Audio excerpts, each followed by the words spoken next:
As I said, welcome everyone to our webinar. We're very happy to have you all join here today.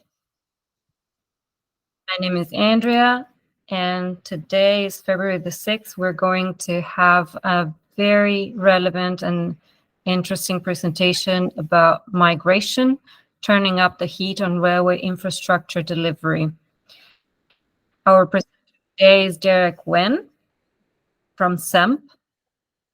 And before we start, and as people join us, we will talk about what is coming up for tracks.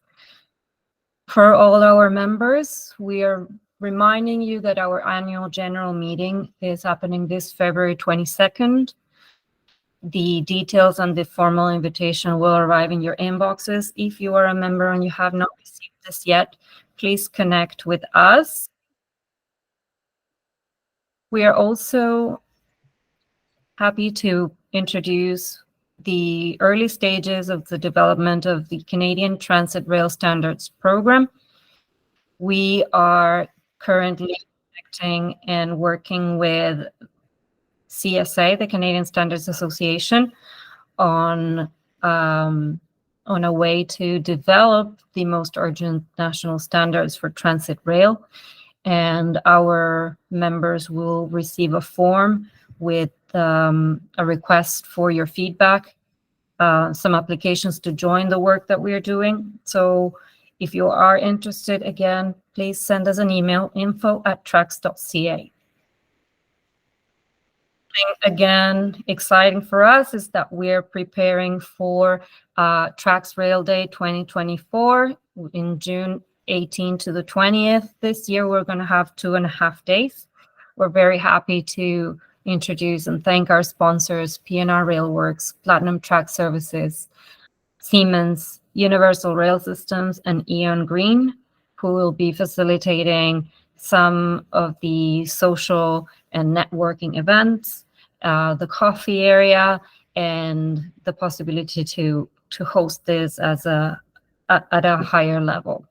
Early pricing finishes on February the 15th. So if you have an interest in getting your booths, please go to our website, tracks.ca. You can also send us an email. We have an upcoming info session on February the 12th. Information is posted on our website, and you will receive newsletters about it as well if you choose to sign up for our newsletter. So without further ado, I would like for us to start with our webinar on migration, turning up the heat on railway infrastructure delivery. And we have here with us today Wynne, the Executive VP of SEMP. Derek is quite a character, a great friend of Tracks. He's very experienced. He's a seasoned expert in systems engineering, systems integration, and systems assurance, with over 3 decades of experience in rail and defense industries. He holds a BSc in applied physics and is a full member of both the Institute of Engineering and Technology and the International Council on Systems Engineering. Throughout his career, Derek has led large teams in high-profile infrastructure upgrade projects, demonstrating exceptional expertise in areas such as stakeholder management, safety assurance, change management, and supplier relationship management. He has spearheaded successful projects, including the largest infrastructure upgrade program of the London Underground and the systems assurance recovery for Ottawa's Confederation Line. Derek's background is marked by significant achievements, including the implementation of systems engineering strategies, production of comprehensive safety cases, and revamping of organizational processes. As director of SEMP, he continues to guide major upgrades in the busiest transit hubs in Canada and in the UK, employing best practices in project management, system requirement definition, and risk evaluation. He's currently joining us today from Australia, so it's like 2:30 in the morning for him, for which we're even more grateful because he's choosing to spend his time offering us this helpful webinar. Derek has a robust commercial acumen and is known for his ability to communicate effectively with diverse stakeholders, from users to business directors. His work across the globe has solidified his reputation as a respected leader in his field. His career is characterized by continual innovation and a dedication to improving safety, efficiency, and overall systems performance. Derek, we are so happy to have you here today. We thank you so much for your time. Thanks, Welcome. Andrea.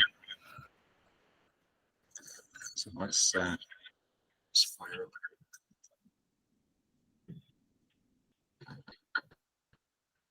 Give me a second. So we'll find.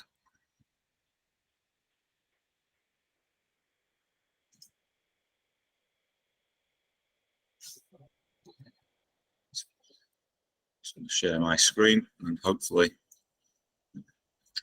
Andrea, if you can just tell me when that's coming through so everyone can see. I'll let you know. For now, oh, there it's loading. Yeah, now we can see it. Great. Okay, so, well, welcome everyone. This is quite an interesting topic for migration. We, particularly in the North American market, have for a long time been focused on new build railways, but eventually we have to start thinking about upgrading those existing infrastructures, and that brings a whole layer of complexity that we've not actually dealt with before. So this webinar is about providing some insights into the challenges that are coming, and I'll reach back into some of the previous projects that Andrea just mentioned, and we'll use those to sort of example what we're doing. So we're not going to get into the depths, but we are going to sort of outline some of the challenges and extra considerations as we go forwards. So without further ado, give you a little bit more on my background, but Andrea's done such a great job. I'm going to really skip through this quickly. So I'm within SEMP. I'm one of the founders, and my role is not just about that leadership of the topics on systems engineering and integration, but it's also about practical delivery experience. My background, I've got a career in safety critical defense systems, and I followed that with most of my career leading the delivery of these large, complex critical infrastructure programs. And just to give you a few notable roles and places where I've been, I think Andrea mentioned a few of these, but of recent, couple that stand out for me, NEOM in the Middle East, probably the biggest rail program on the planet. That's actually a new build that will have to have migration. It is on such a scale. This topic doesn't necessarily only apply to existing infrastructure, but sometimes you have to plan for it, even though you're doing a new build. And just to give you a flavour of some of the previous outputs, Andrea mentioned work in Ottawa. So at the bottom here, the safety certificate for Ottawa, operational restrictions and the safety case, and these are all sort of previous things that I authored directly, rather than just managing the team. I was actually picking up the pen and writing these things myself. So it's not just practical delivery, but it's practical experience, shirt sleeves rolled up, and actually delivering these things. So that's on my background, but you can look me up on LinkedIn and you'll see a lot more if you're that interested. I suggest not. So who do I work for? Well, SEMP, we're an organisation that have been involved in many world-class projects. Looked a bit of a timeline here. Many of these programs were still active on Transpennine Route Upgrade to the left of this slide. We've been actively addressing all of the clients' contracting authority element of that for must be almost 8 years now, and through to very recent projects on the other side of this slide, Cross River Rail. That's why I now find myself on the other side of the planet in Australia, and actually starting to assist this large program, one of the largest in Australia, to get this infrastructure ready. So again, you can take a look through a lot of these after the event. But what is SEMP all about? Well, as an organisation, we focus entirely on the systems engineering, integration and assurance of these large infrastructure projects. And in the relatively short time we've been delivering throughout the globe. We started in the UK, but very quickly went across the globe on various programs.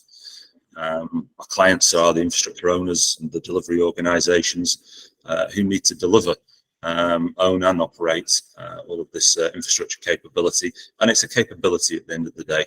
When we invest in a railway infrastructure, it's not the asset, it's a transit capability that the investment is for. And we've got to keep focus on that. So we'll keep coming back to that as we go forwards. We've got accreditations, long list of accreditations as an organisation. Lots to mention in there. I noticed one of my colleagues joining the call is, and you'll see the INCOSI advisory board member there. He's actually that representative. And Andrea mentioned Standards Council of Canada and the work there. So we recently worked with them to create the common method of risk evaluation and assessment, sponsored by Metrolinx, and that standard's now rolling out throughout Canada. It's the equivalent of the European Common Safety Method, and is actually very relevant for doing upgrades to live infrastructure. So that's actually worth a read and starting to understand what that's about. So anyway, it's quite a bit of background there, but let's really get into the topic that we're here to discuss. So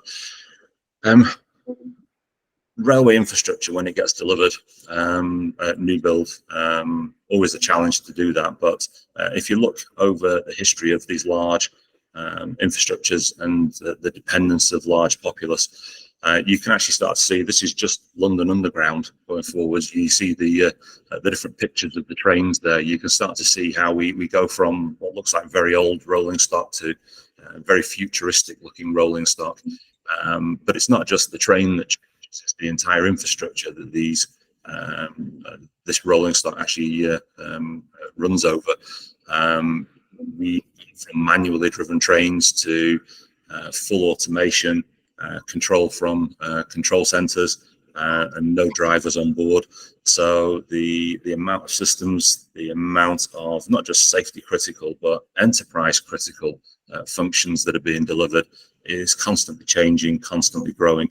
And the challenge of migration is, how do we keep the infrastructure functioning to serve that populace whilst also actually upgrading and being prepared for the next 20, 30, 40 years of the life of that particular infrastructure? And that's where the real challenge of delivering migration into one of these rail infrastructure programs comes. So we're going to start to unpack that box and start to look at what some of the considerations are. And this is about provoking thought within everyone who's listening, and hopefully some useful takeaways. So I'm going to use this next slide just to sort of look at the challenge. This is a London Underground network, approximately 150, just over 150 stations in this network. But if you look to the top left, you'll see there's a little tag there, Chilterton Trains. In the middle, Thameslink, to the right, C2C, and so on. You can keep going around this diagram and see that. What is that? Well, that's all the interoperability with other networks. Sometimes this network has to accommodate trains from other operators, other infrastructures, so effectively alien trains, and sometimes trains for this particular service network actually go on other people's infrastructure as well. So we become the alien train and then receive our trains back from those other networks. Just to give you an idea of how complex this one is, when we start moving forward. So this was the largest upgrade in the P3 portfolio for London Underground as it went through its major overhaul. I'm going to give you a stat now, which I think is quite interesting. So King's Cross, sort of at the middle there, on the pink, yellow, and purple lines. In 2017, that one station had 97 million passenger entry exits in and out of the one station. Going around the yellow line, you can see there looks a bit like a bottle on its side. There were another 10 stations that each had more than 60 million passenger entry exits. So if you think about that in the context of a city like London, you could take London away and say Toronto or New York, whatever. This infrastructure becomes not something that is new infrastructure, but it becomes something that the populace actually rely on. So if you can imagine the cost of taking the network like this out of service and then trying to keep London functioning, it's virtually impossible. So we've got to find a way of doing the upgrade, building that future infrastructure whilst keeping the existing old infrastructure functioning. And the added restriction, of course, when you're into a major urbanization, most of this is underground, most of it's in tunnels, and therefore you've got an awful lot of restrictions on how you can do things which are practical, physical considerations, but also access to the track and the engineering hours. So quite a challenge. Whilst I was involved in delivering this, we actually had to redefine all of London Underground's engineering integration assurance processes, but also that caused the withdrawal of one of their standards, the assurance of new and altered assets. And that particular standard was the basis on which many major networks actually functioned. New York Metro, New South Wales in Australia, and so on, all based their processes on that standard, and that standard actually had to be withdrawn because it was actually not man enough to cope with the upgrades that were now being performed to the overall infrastructure. So this is quite a challenge when you think the upgrades like this can be 5 to 10 years long, and with one station, 97 million passengers per year, you can get really annoyed with the upgrade program.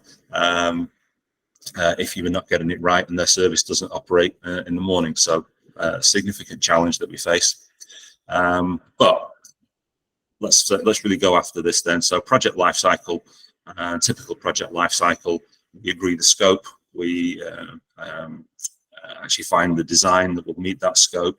We got to build, test and commissioning, and then into maintenance. This is pretty standard for any new build.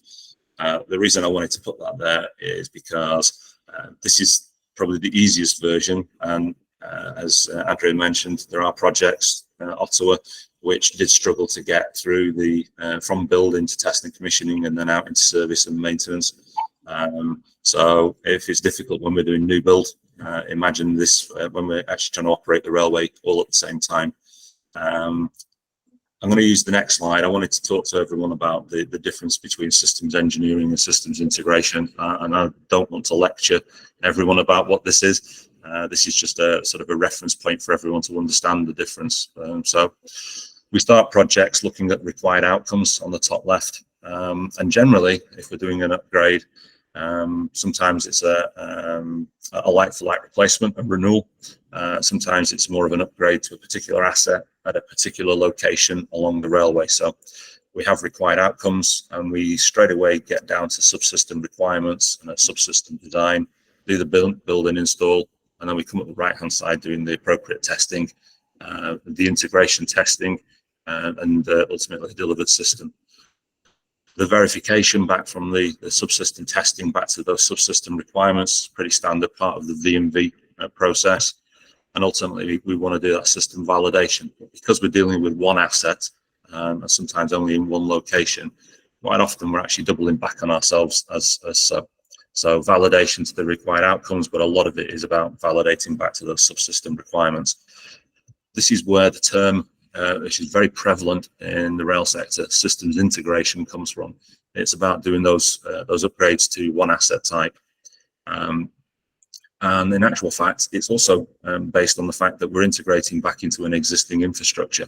So already we're starting to pull on the strings of doing migration to an existing infrastructure.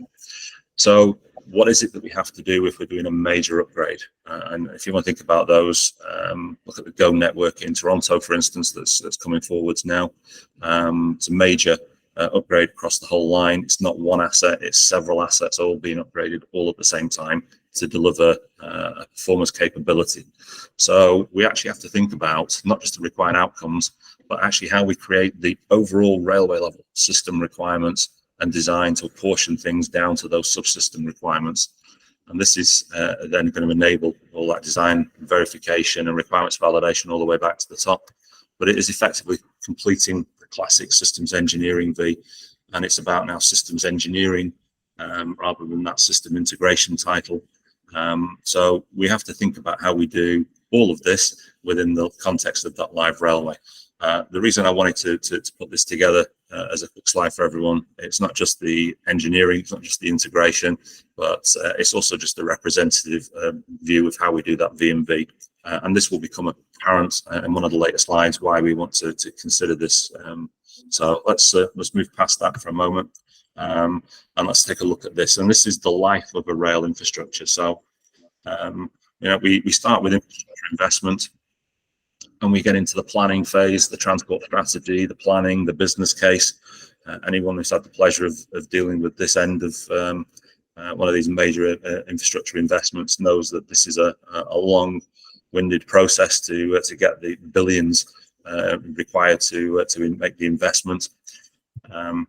It's followed by going through the design, the concept stage, the option selection, and ultimately the detailed design. After which we can get into the actual delivery. We procure assets, we go and construct, we test, and we get through completion. Eventually, when the project's finished, we move into infrastructure management. So what's that about? Well, we're now going to operate that very infrastructure. Ottawa's doing that right now with its confederation line. So you're going to look at the benefits evaluation, we operate it, we've got to manage safety, and we're going to gather data. And the data is going to be quite relevant shortly as we go around this slide.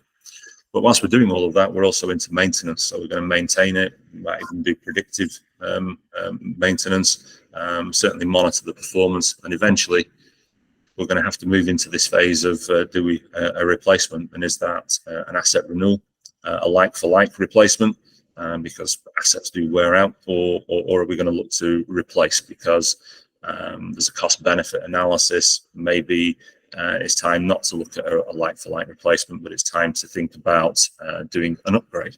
And this is where we head back into transport strategy. Is it one asset that we're upgrading, or is it the entirety of the line of route that we want to upgrade?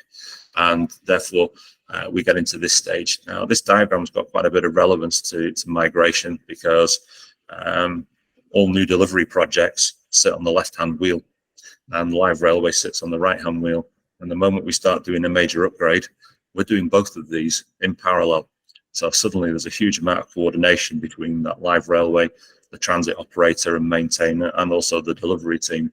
And if I was to give you a little example, almost 20 years ago now, I was heading systems engineering.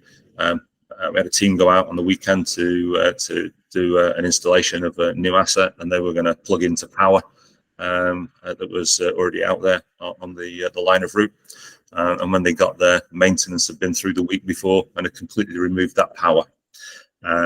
As a result of that, we did an investigation and found that over that particular weekend, there'd been 96 maintenance activities on the network, which actually affected the start point for the upgrade that we were doing.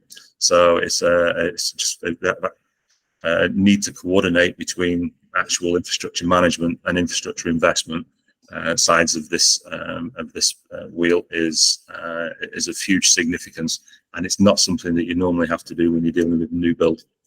So this is the start of creating all of the additional considerations and turning that heat up, quite frankly. So we're going to wander through a little bit more of this now. So delivery on infrastructure investment, you've got a live railway. So let's take a look at it this way and explain this life cycle. So top left here, we mentioned the strategy and planning. What is that? Demand forecasting. So no point investing if the demand's not there. And to the right, we're going to deliver into that operate and maintain cycle. But what happens is you are doing definition, delivery, and closeout of multiple large projects. And you can approach this from individual asset, say a signaling upgrade along the line of route, or you could do it along one of the lines of route where electrification, track, etc., all have to be upgraded at the same time as signaling. So it depends how you want to sort of view this, but we are going to have to go through definition, delivery, closeout. You'll often find that there are multiple of these all running in parallel, each one with an instruction from strategy and planning, looking to create an increased capability, and then feeding back into that live railway. So we start to then get into a continuous feedback loop of have we actually made the capability increase. So again, lots of complexity now, all the different projects, different access points for everyone moving forwards.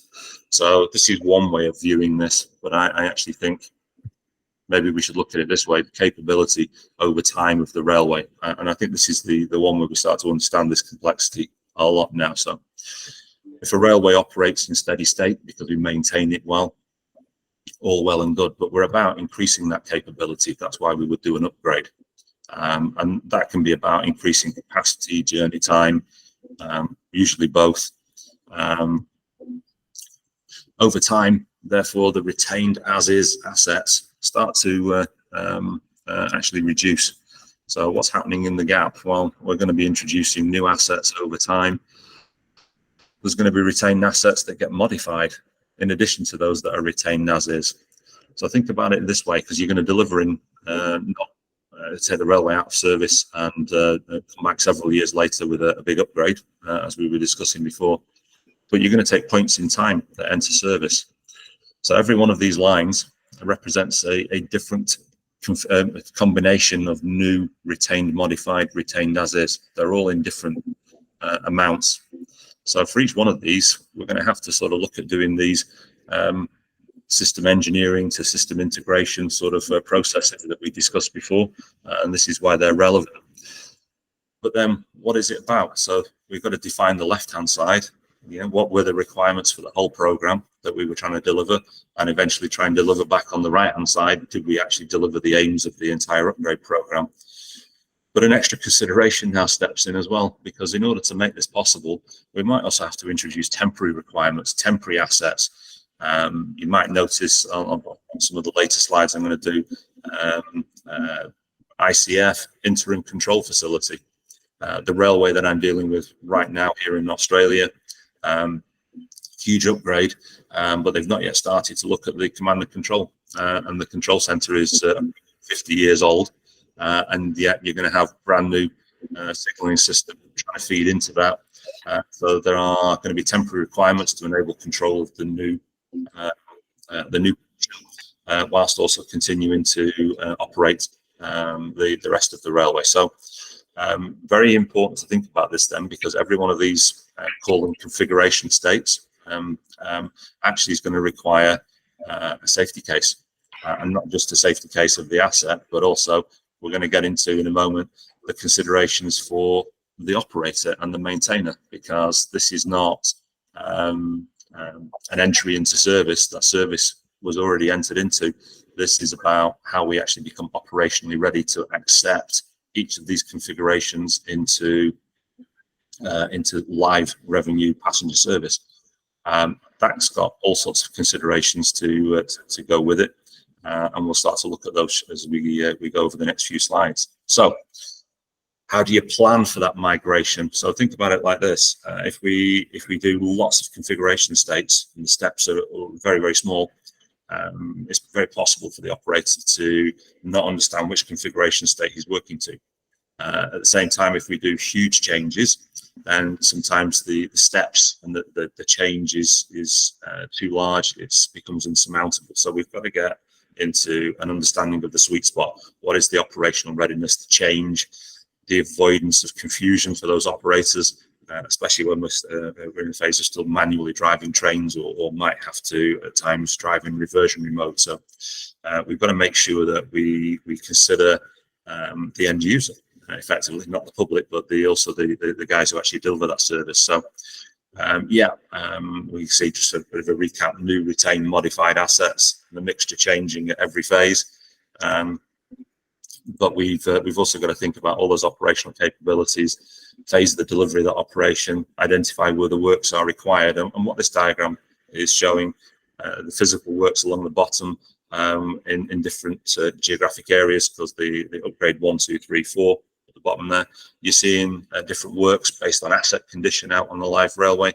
So comms work or mechanical, electrical, giving rise to a physical upgrade. But every physical upgrade in this diagram is actually affecting the operational capability.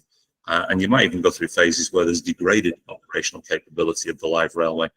But ultimately, these have all got to aggregate and start to deliver an outcome, a journey time capability in capacity or journey time that it will be delivered. So quite a lot to think about here about how you're actually going to deliver through those configuration states.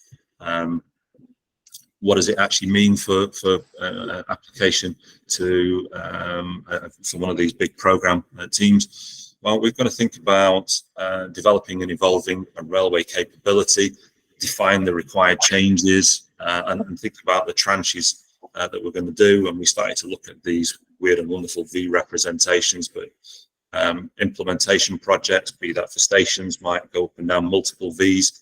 Signaling might be one that sets off with a target at the beginning and then has to come back and deliver in tranches, either through geographic rollout and or capability. We might start, if we're moving CBTC or ETCS, you might start with a rollout that's GOA2, where full driver vigilance, and you might eventually finish up at GOA4, where it's completely driverless. So we've got to think about what the capability is, how it's delivered, but ultimately look at the timescale associated with delivering these projects. There's timescale on top of this, 2020 through to 2024.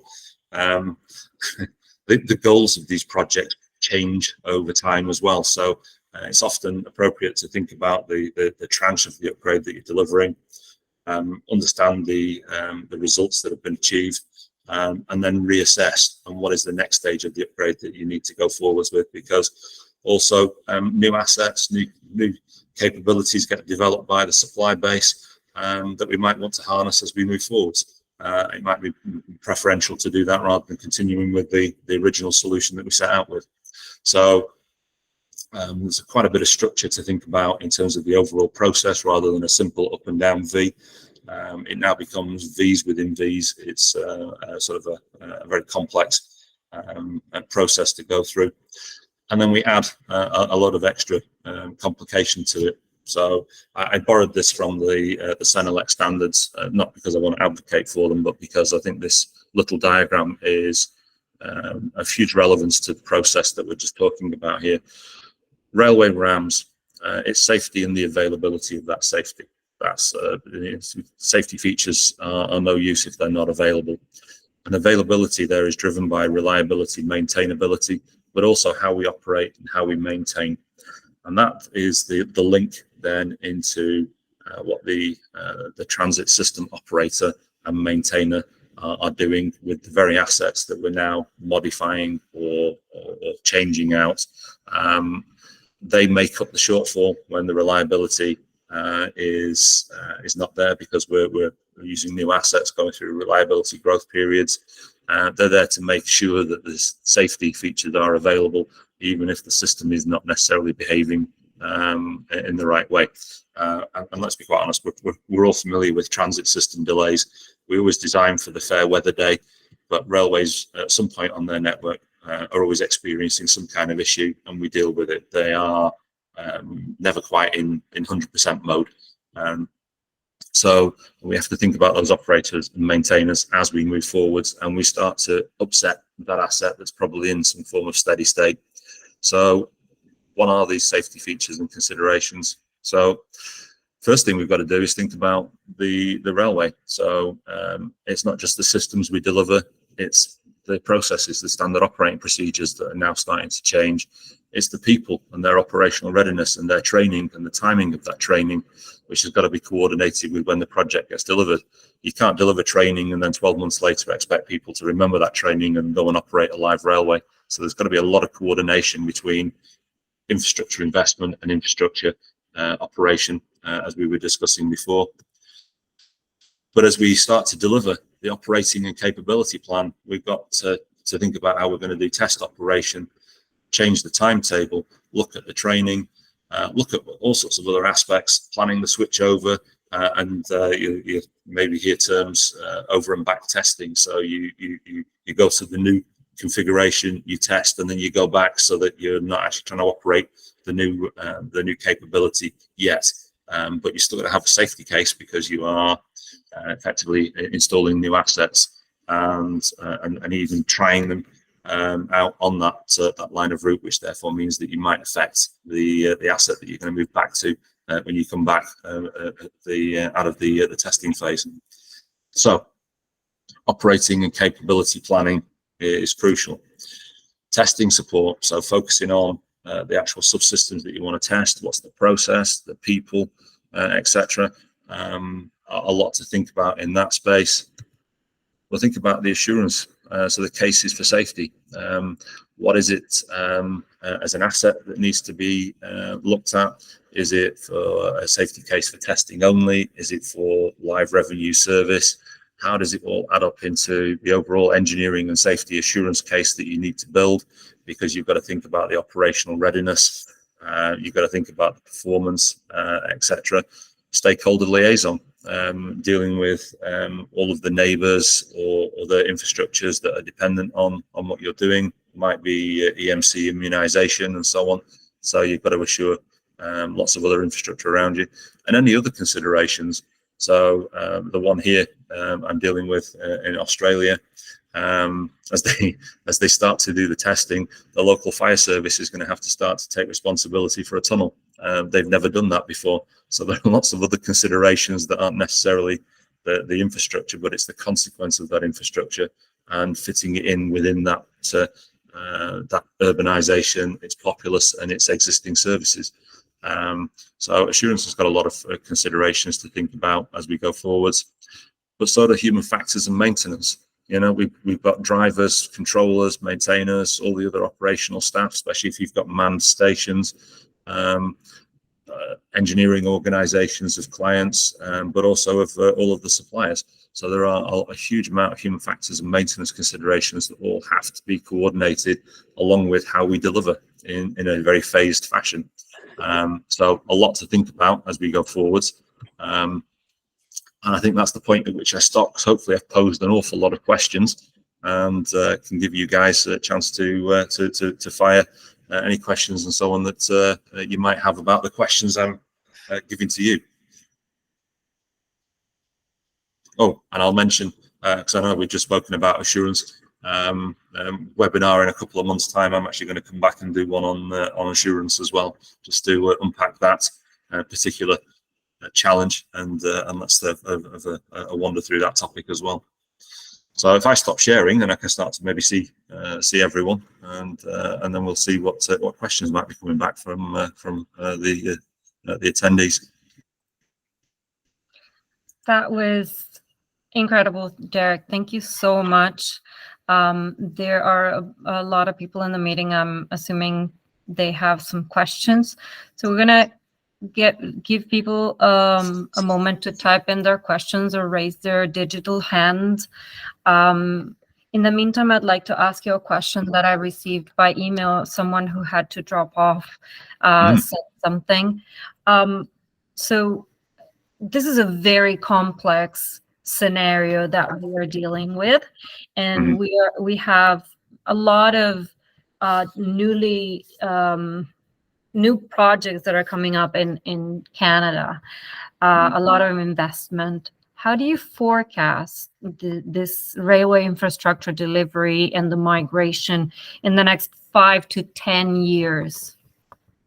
So I think there's significant challenge here. If you look at the market, just globally, the rail infrastructure market is, frankly, it's on fire. There are so many large infrastructure projects underway globally, and there is a significant resource challenge. Everyone wants that expertise, but there just is not enough to go around. So we've got to understand that context. If we then look at what that means to the Canadian market, you look at a lot of the new build projects.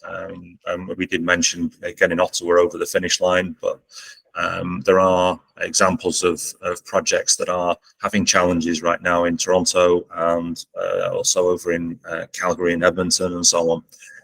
The problem is, and this is why I want to come back to do a future webinar on assurance. It's the assurance. How do you get them over the finish line?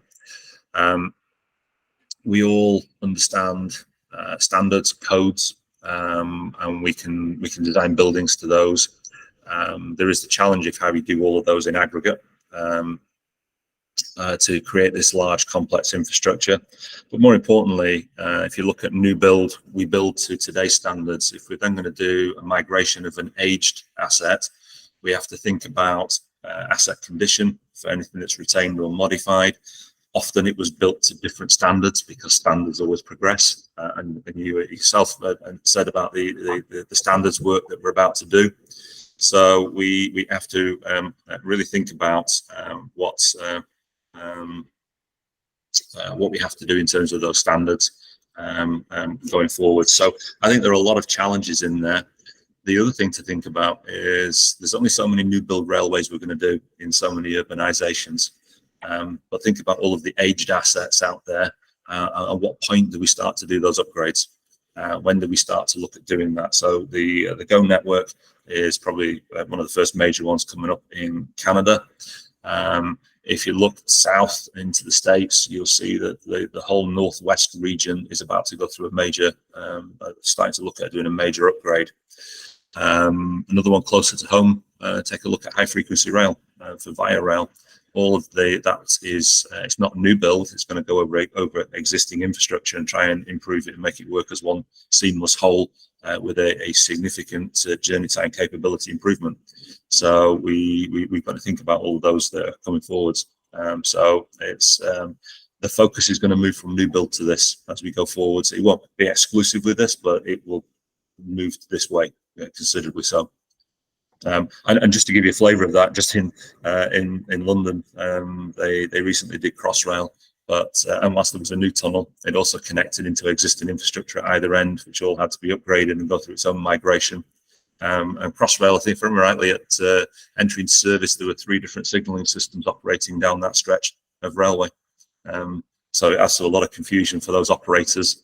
When they move from one side of London to the other, going through the tunnel, and 3 different signalling type changes in one end-to-end journey, because we have to think about that human reliability element as part of this, because it's what delivers part of that safety and the availability of that safety for all of the passengers that we move. That's a very good point. So what do you think we can do right now to start preparing for this so that we can make it easier, safer, and more cost efficient? What can we do now in our current projects, looking to the future, but not forgetting about what we've already built and what's already available? That's a really good question. And I think the first thing I'm going to do is make sure my power's switched on, because my laptop's running out of power, and then I'll come back and answer that. Just give me 2 seconds. Give me a sec. Thank you. In the meantime, I'm going to ask everyone, if you have questions, you can raise your digital hand or type them in the chat. We still have a few minutes to answer the questions you may have.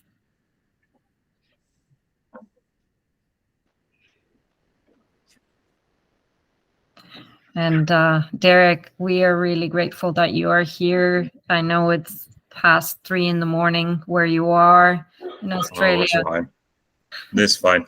So what do we do to prepare? So I think one of the things we've got to really think about here is standards are they're called standards for delivering the process, for safety processes and so on, in order that we pay significant attention to them. But I think the thing we've got to really recognize is that they are significant guidance. We will not ever, going forwards, easier to apply on a new build, not so easy to apply to a project that's going through migration.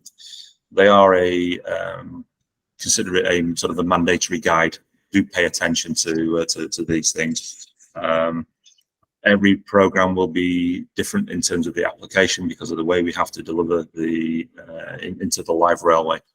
So we're going to have to get a lot more agile in terms of how we think about these standards, these processes, and learn how to avoid creating that technical debt, how we actually go forwards and understand what assurance is, and how we gather the evidence that provides the confidence, especially as we're entering into live railway service on a very regular basis whilst we do these upgrades. So I think that's for me is it's the existing pain point, and we're going to have to master it very quickly. Otherwise, it's going to become unsurmountable as we start doing a lot of these migration programs. That's fantastic. I have here some questions typed in the chat. Daniel is asking, how do we strike a balance between standards and innovation? So I think that's a really good question. So typically when you set off to do a large program, there's the client requirements, the stakeholder requirements, standards and legislation, etc. So that gives you it's almost like the baseline ask. But then you've got to think about what is it the railway does today, almost like the baseline task analysis, and also think about the predictive task analysis. What will that railway do tomorrow? So I like to ask this question, probably relevant for anyone in Toronto and looking at Go Network. Level access onto trains for mobility impaired passengers. How do you do that? Do you want to create lumps and bumps on platforms so that you've got ramps for wheelchairs and those with mobility issues? Do you want to create a motorized ramp? Or do you want to create a step that comes out from the rail vehicle? All three have got a different cost of acquisition. They've got a different cost of ownership. They've got different maintenance needs. They've got different safety profiles. Which of those do you want to consider? Two of them, if they're platform based, they're static and you've got to align the train to them. And these are real world problems. These were all seen in London, for instance. So what is it that you pick? I think the balance of innovation, everyone likes confidence. Curved platforms was always the challenge because entry and exit points to the vehicle can have a large gap. Anyone who's been to London will see the platforms have mined the gap. So there were rubber feathers put alongside of the platform edge. The train pushed them, and it created something that a wheelchair could roll over. So that was one option that was created. Go to the other end of the scale. Go to NEOM. They want GOA force signalling, driverless trains on high speed in a tunnel. So there is currently no driverless high speed train in service anywhere in the world. So, but they want that. That's their target. That's their aim. So where do you gain that confidence? Because of course they want to invest in a proven solution. So there's a tipping point, and it's risk-based assurance. What's the amount of risk you can accommodate? What's the planning? The more innovation, the more expensive that assurance becomes, and the more you will spend time on that hamster wheel gaining everyone's approval. Daniel, if you have a follow-up question, you can raise your hand or unmute yourself. I think that was quite clear. There's a thumbs up from Daniel. So there is no one size fits all. I guess that's it depends on every case by case scenario. Now, Transport Action Canada here has another question. They say, you made a very good point about having to make adjustments mid-project to account for new technology opportunities or new performance or safety requirements. What's a reasonable balance in project size and timeline to retain agility? Ooh, now that. So what do we think agility is?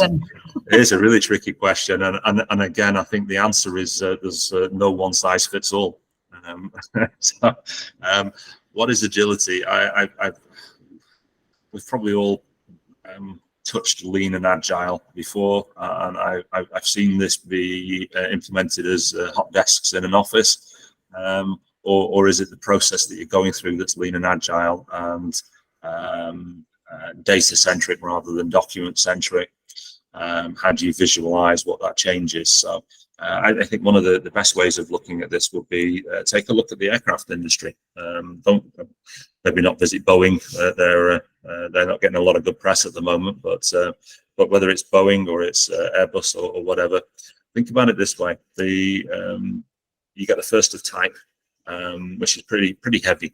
And the next 5 off the production line, they've had weight stripped out, so they've modified them already.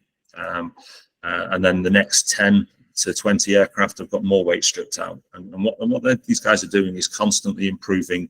In the wing, for instance, where you carry the fuel, they are constantly looking at the structure, the strength of it, working on the stress calcs and all the feedback that's coming to them, and they're constantly modifying and improving so that you effectively get the weight of that plane as light as possible, because it gives you more capacity for carrying fuel, extend the range, or sometimes, and we're probably not all aware, but passenger planes also carry cargo. So you improve the economic viability of them as a product. So they're constantly agile, constantly improving what their product looks like. That's what we are effectively talking about here in terms of what we're looking at. So there's a tipping point. How much of a network has been upgraded? Are you early enough to, in the commercial arrangements, say with signaling, maybe you're going for GOA 2, you now want to step up to GOA 4. Do we make it as commercial considerations? Because it's always going to be about cost versus benefit. What is benefit measured in? Is it journey time capability, passengers moved, reduction in journey times? Typically, cost of ownership of this asset will be something else that we need to think about. So we've got to think about how we flip from one to the other on an as-needs basis, but it can be driven by many factors. So I think it's going to be unique to each program, but based on technology improvements that you get from the market. So we all think back to signaling, such things as ETCS, electronic train control. Obviously, there's a company quite local to everyone in Toronto that specialise in one called CBTC. But interestingly, if you go out on the main network, how much of it is still manually driven lollipops at the side of the railway? There's a lot of old infrastructure out there. So we might want to move towards GOA 2, automatic train operation. That's a significant ask. But once you start fitting that, maybe you can move to GOA 4 fairly quickly, if that's appropriate. And one thing I should have mentioned all the way through my slides as well is, of course, every change we make to those operators, no doubt we're going to be talking to their unions as well, because they don't like their roles to be changed. So that's actually an interesting consideration to be thought of here as well. That people don't like their role to start to seem to be devalued because it affects their future pay awards. So there's just an extra consideration there. So I know I didn't answer the question. I think it's a case of let me know when you want to discuss a specific, and we'll batter that around the room for a while and see if we get to a different answer. Definitely. I think that some of these require more specific details to be considered. Daniel Pike is commenting, risk isn't bad if controlled to an acceptable level and where the reward justifies it. Same applies to project change too. And then we have here, Transport Action Canada says, thank you for discussing the change management challenges for the operators and employees. Russ Holland says, great presentation, Derek. The processes that allow us to achieve safe, high-performance infrastructure are clearly complex, and despite the structure in your slide, hard to manage. Experience suggests that there can be some pushback on adopting new technologies and taking on board the complexity of the journey to achieve the enterprise target. How do we get stakeholders to buy into and feel ownership for an integration with the approach you describe? So I think the best example for the group to give on this is quite interesting. So program that we've dealt with, and I was actually directly involved in. What you get is a lot. So first of all, your stakeholder, the route asset manager or asset owner, and so on.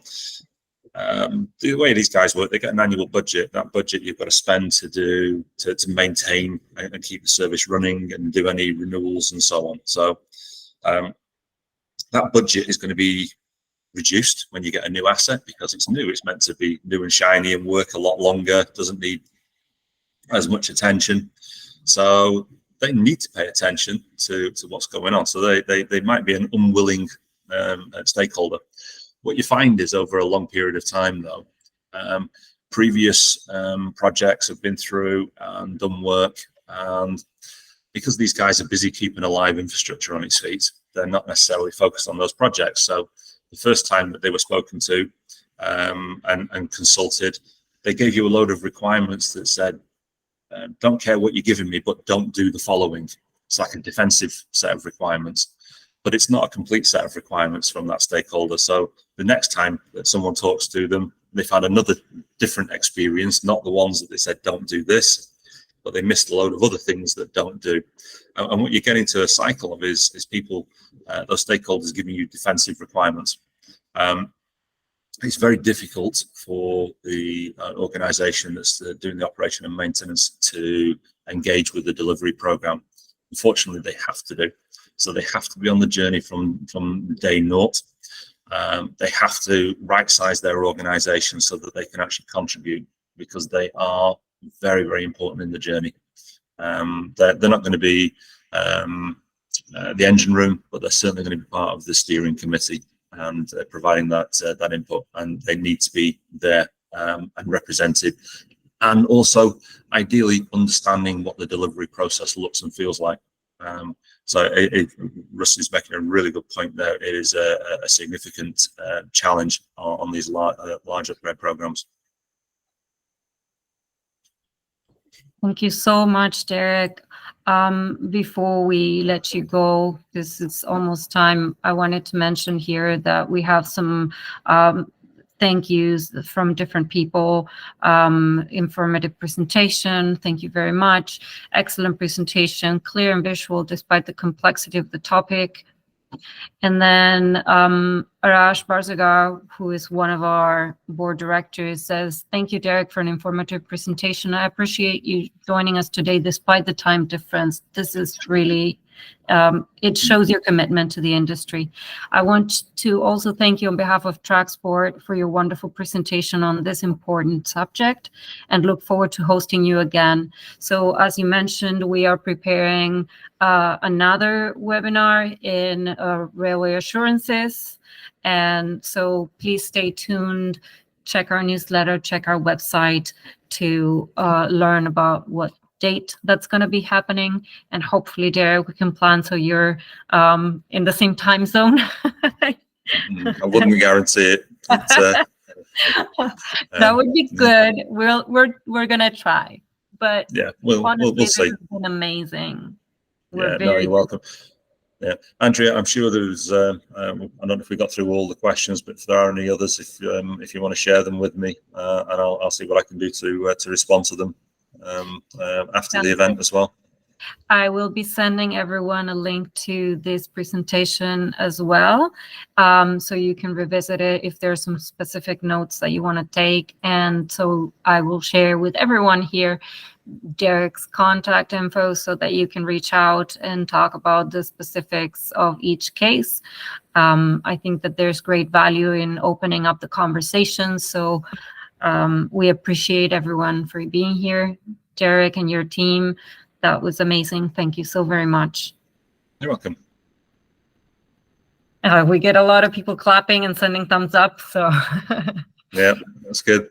That's really good. Thank you very much. Looking forward to seeing you at our next webinar. Take care and have a great rest of your day, everyone. Derek, go to sleep. Enjoy. Bye. Bye. Thank you, Derek. Bye-bye. Welcome.